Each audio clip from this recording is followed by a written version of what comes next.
Good morning all of you. आज की class में करेंगे हम लोग क्वेश्चन नंबर 2। ये कैपिटल बजटिंग का एक टेक्निक चल रहा है, प्रॉफिटेबिलिटी इंडेक्स मेथड।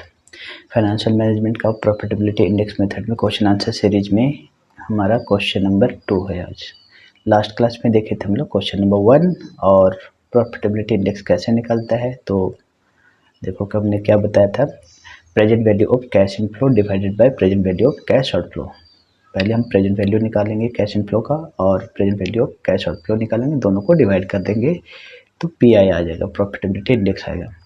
फिर इसमें डिसीजन मेकिंग कैसे करते हैं तो देखना है कि सिंगल प्रोजेक्ट के लिए तरीका अलग है और एक से ज़्यादा प्रोजेक्ट हो तो तरीका अलग है। अगर सिंगल प्रोजेक्ट हो तो क्या है कि अगर पीआई प्रॉफिटेबिलिटी इंडेक्स एक से ज़्यादा होगा तो उसको एक्सेप्ट करेंगे, एक से कम होगा तो उसको रिजेक्ट करेंगे, जो लास्ट क्लास में हम लोग एक क्वेश्चन देखे थे। फिर वहीं पर अगर एक से ज़्यादा प्रोजेक्ट हो तो जिसकी प्रॉफिटेबिलिटी इंडेक्स सबसे हाईएस्ट होगा उस प्रोजेक्ट को एक्सेप्ट करेंगे।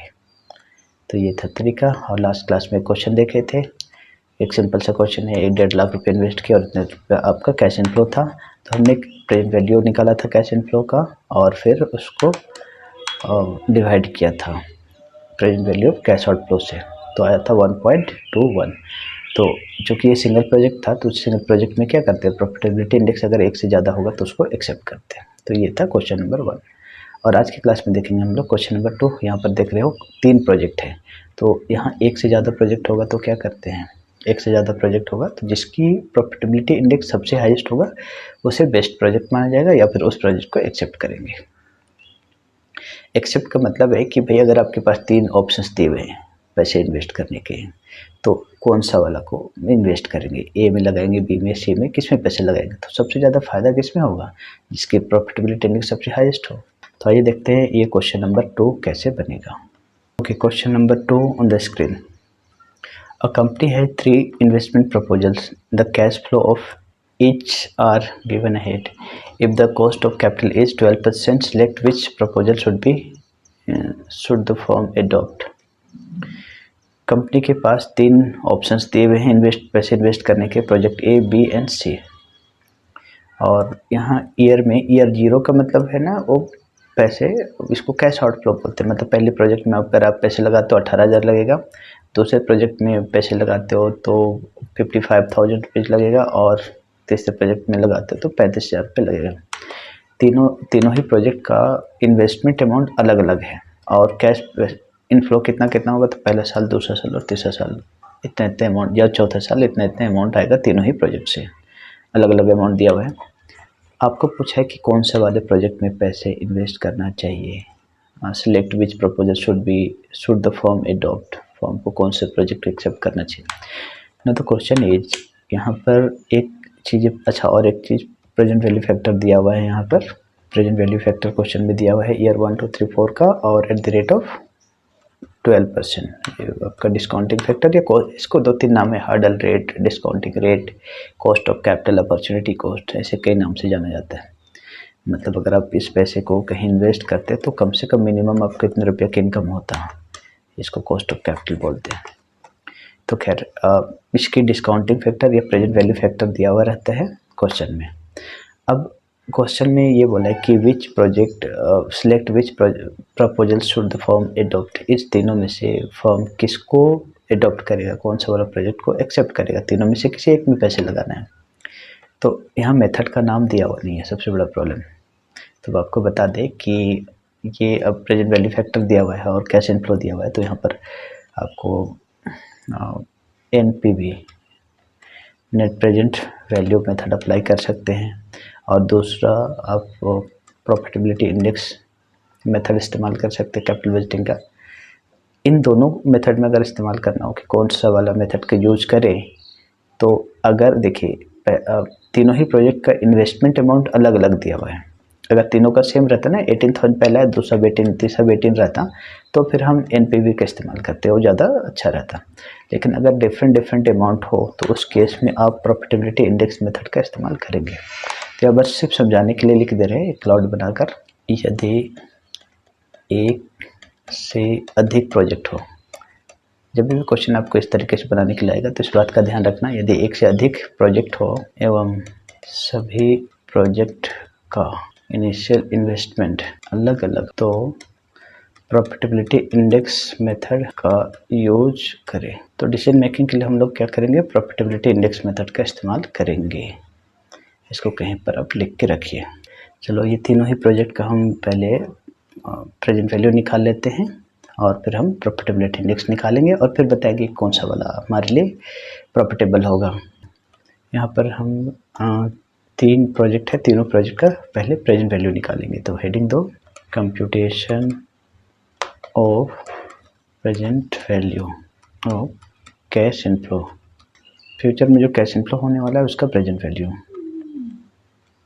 तो लिखेंगे यहाँ ईयर, 4 साल की आपकी कैश इनफ्लो दी हुई है 1 2 3 4 और यहाँ पर आप लिख दीजिए cash inflow project A B and C, तीनों ही प्रोजेक्ट का कैश इनफ्लो पहले लिख देते हैं। देखिए ये जीरो वाला नहीं लिखोगे, जीरो वाला जो दिया है ना, ईयर जीरो में जो अमाउंट दिया है वो कैश आउटफ्लो है, हालांकि यहाँ पर माइनस में होना चाहिए था। कैश आउटफ्लो है मतलब आपने इतना इन्वेस्ट किया है और ईयर जीरो में इन्वेस्ट किया है और पैसा कितना कितना आएगा, तो 56 पहले साल आएगा 5600, दूसरे साल आएगा 6000, तीसरे साल आएगा 8000 और चौथे साल आएगा 8000 rupees from the first project. Second project से आएगा 12000, 20000, 24000 और 32000।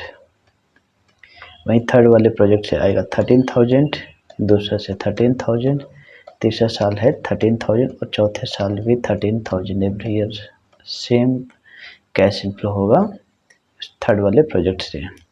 ठीक है, अब यहाँ लिखेंगे ये तीनों का हमने क्या लिखा, प्रेजेंट ये कैश इनफ्लो लिखा, फ्यूचर कैश इनफ्लो। अब हमारे पास ये प्रेजेंट वैल्यू फैक्टर दिया हुआ है, उसको लिखते हैं present value factor at the rate of 12%। 12% के हिसाब से आपका प्रेजेंट वैल्यू फैक्टर क्वेश्चन में दिया हुआ रहेगा 0.893, 0.797, 0.713 एंड 0.636। ओके, अब क्या करेंगे, ये जो प्रेजेंट वैल्यू फैक्टर है उससे मल्टीप्लाई करेंगे कैश इनफ्लो को, तो हमारा प्रेजेंट वैल्यू आ जाएगा।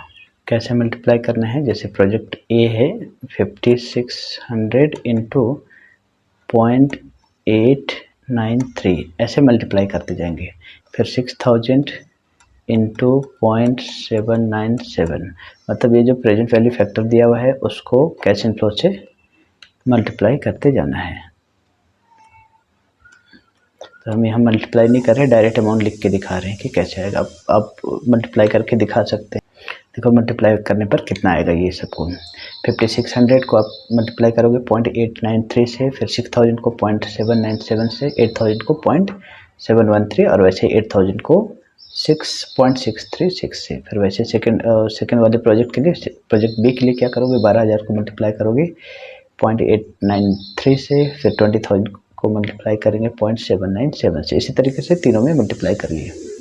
ओके, तीनों को मल्टीप्लाई करने पर ये आया 5001, 4782, 5696 और 5088। इसी तरीके से प्रोजेक्ट बी और सी का प्रेजेंट वैल्यू आ गया। अब इसको कर देना है टोटल। ये आ गया आपका टोटल प्रेजेंट वैल्यू। अब हमें निकालना है तीनों का profitability index. Profitability index equal to formula होता है present value cash inflow divided by present value of cash outflow. तो तीनों प्रोजेक्ट का निकाल दो। देखिए प्रोजेक्ट ए का प्रेजेंट वैल्यू कैश इनफ्लो कितना था 20,567 डिवाइडेड बाय इसका कैश आउटफ्लो कितना है।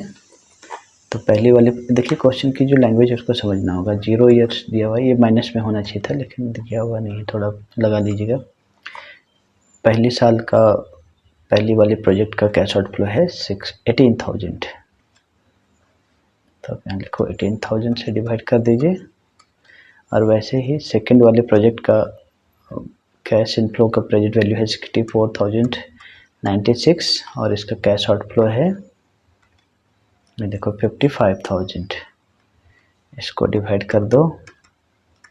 एंड सिमिलरली थर्ड वाले प्रोजेक्ट का कैश इनफ्लो का प्रेजेंट वैल्यू है 39,494 divided by initial cash outflow है 35,000।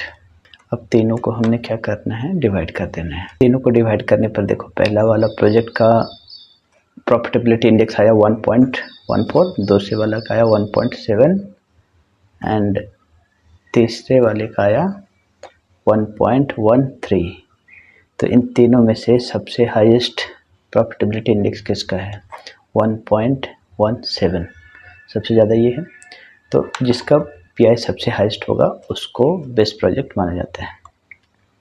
यहाँ लिखेंगे कंक्लूजन में, profitability index of project B is highest, project B should be selected. तो इस तरीके से कंक्लूजन लिखना पड़ता है अगर एक से ज़्यादा प्रोजेक्ट हो तो।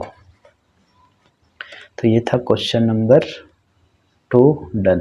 तो एक बार फिर से समझ लीजिए, अगर एक से ज़्यादा प्रोजेक्ट हो तो फिर क्या करते हैं, एक से ज़्यादा प्रोजेक्ट हो तो जिसकी पीआई सबसे हाईएस्ट हो, जिसकी प्रॉफिटेबिलिटी इंडेक्स सबसे हाईएस्ट हो, उस प्रोजेक्ट को बेस्ट प्रोजेक्ट या सबसे ज़्यादा मोर प्रॉफिटेबल माना जाता है। तो इस तीनों प्रोजेक्ट का हमने पीआई निकाला, प्रॉफिटेबिलिटी इंडेक्स निकाला, जिसमें से बी वाले प्रोजेक्ट का प्रॉफिटेबिलिटी इंडेक्स सबसे ज़्यादा है ए और बी से। तो हम आंसर में क्या लिखेंगे या कंक्लूजन में क्या लिखेंगे, सिंस पीआई मतलब profitability index of project B is highest, hence project B should be selected, या मोर प्रॉफिटेबल आप लिख सकते हैं। ओके, ये था question number 2 done. Thanks for watching. See you in the next class with a new question. Thank you.